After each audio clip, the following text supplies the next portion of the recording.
calculer son besoin en autoconsommation, quelle puissance choisir. C'est compliqué à faire ça quand on est un particulier. Je pense qu'il faut appeler quelqu'un. Enfin, pour toi, c'est très facile parce que tu prends la facture et tu as les outils. Difficile pour un particulier de faire son calcul de puissance. Il va être obligé à un moment donné de faire confiance au commercial qui va le démarcher, qui va lui faire une proposition. D'où l'intérêt peut-être de voir plusieurs commerciaux pour voir si les propositions sont cohérentes. Oui, c'est ça. En fait, il faut faire appel à un professionnel parce qu'aujourd'hui, ça va être très compliqué. Mais après, mon seul conseil aujourd'hui que je donne à tous mes clients, c'est au moins produire ce qu'on consomme. C'est là où on voit réellement des économies. Moi, sur mon cas, par exemple, peut-être qu'on le montrera plus tard en vidéo. Ouais. Mais aujourd'hui, voilà, moi, sur l'année 2000, les 12 derniers mois, j'ai consommé 9200 kWh, en gros.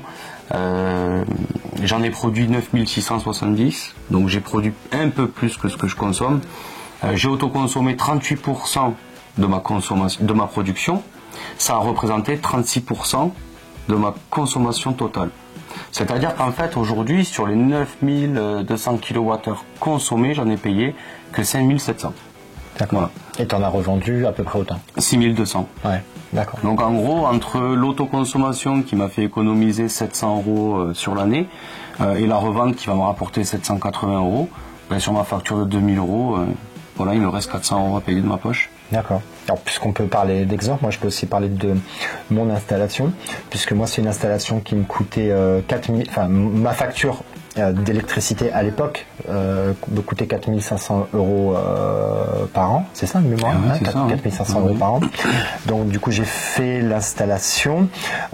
Aujourd'hui, donc j'en autoconsomme à peu près pour 1500 €. J'ai eu la première année entre la revente et la prime un peu plus de 1000 €, cette année un petit peu moins de 1000 €, donc ça fait 2500 € en gros de moins sur mes 4500, donc je suis passé, oui c'est ça, je suis un peu moins de 200 € par mois maintenant, malgré le fait que l'électricité est augmentée, donc c'est pas mal. Je pense que je suis un peu plus de 1500 balles de consommation d'ailleurs.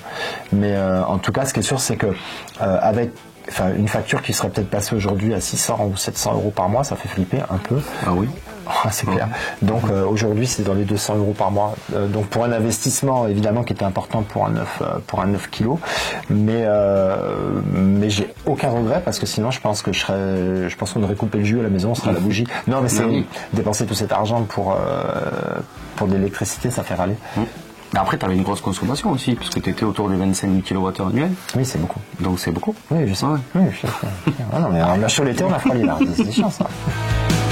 Comme je disais tout à l'heure, c'est pas les panneaux photovoltaïques qui vont être le plus important, ça va être